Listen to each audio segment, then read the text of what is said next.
Thank you for the invitation. It's an honor to join here, your forum, really important one in Ukraine, and to contribute with our contribution, what we've seen in Europe that works. I will start directly answering your question. I think Angelica also spoke about the importance of the scholarships that the Roma Education Fund was providing, initiative of our foundation that started and supported. And I think this is a clearly example. We've seen governments taking over the scholarships and mentorship programs, and we've seen drastic increase of educational outcomes of Roma because no child should lose opportunity for education because of a lack of finances for travel or food or clothes. So this is clearly one example of what works and what has provided results in Europe, specifically on educational outcomes for Roma. And I think this is important given the current situation in Ukraine. Even though, of course, you want to have localized models, I can speak about the ecosystem that needs to be created for the implementation of the strategy to work. And I think here we have a couple of key ingredients that are needed. One is the importance of inclusion and partnership with Roma-led organizations. The administration, the institutions have been working a certain way, and this way hasn't given results for Roma. And while, of course, reforms are needed and will be ongoing, there is a need for progress in this moment. And this can happen only when partnering and bridging this gap and working directly with the community, which the Roma-led organizations that we support in Europe are providing and have this capacity and access. And I think the second very important is who is responsible to implement these measures and these organizations. Very often, the practice is that the ministries or state agencies, etc., who are responsible for the designing and monitoring of the strategy are not actually with the competences to implement the many areas where interventions is needed.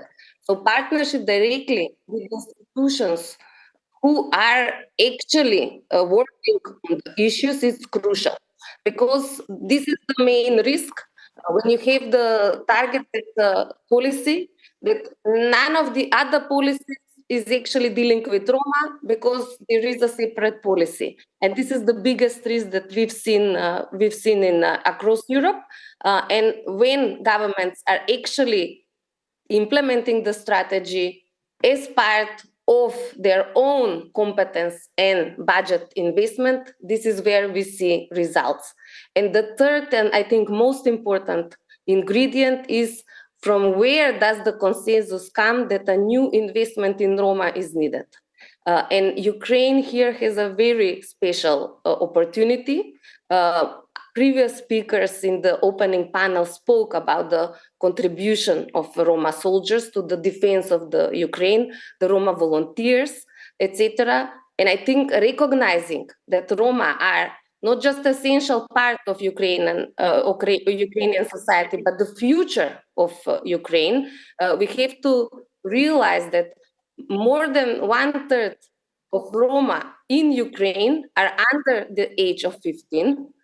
So this is the future of Ukraine, and recognizing that the need to implement this strategy is not the EU integration and expectation from outside, but really a societal consensus that Roma are the potential and future workers, future doctors, future teachers in Ukraine, is where I think the support for the implementation should come.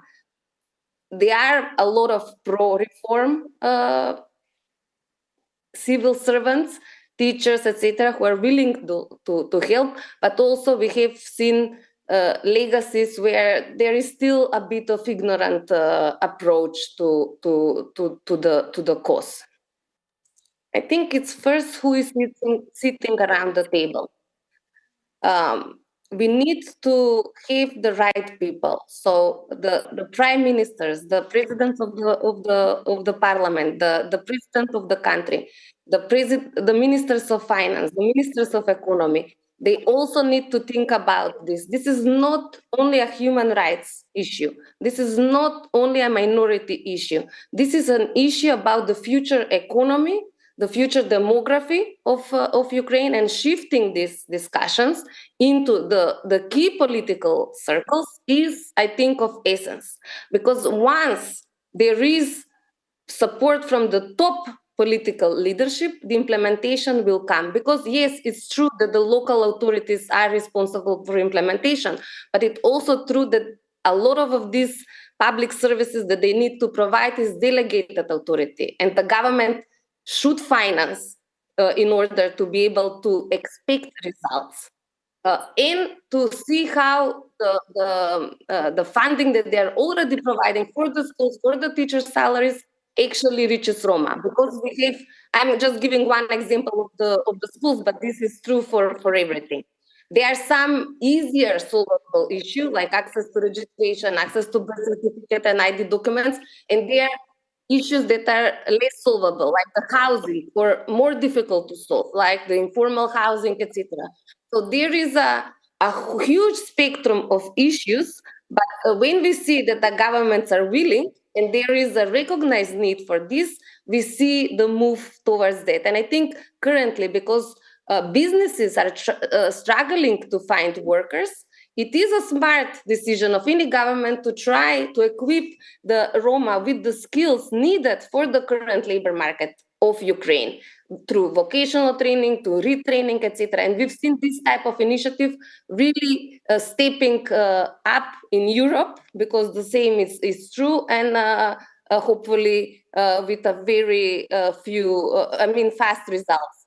Because the model says that the return investment of Roma really comes quicker. I know currently in Ukraine it's difficult because of all the demands across the society, but because you have a rollout of a huge recovery funding, I think planning it smartly and really looking it through the lens, does it reach Roma?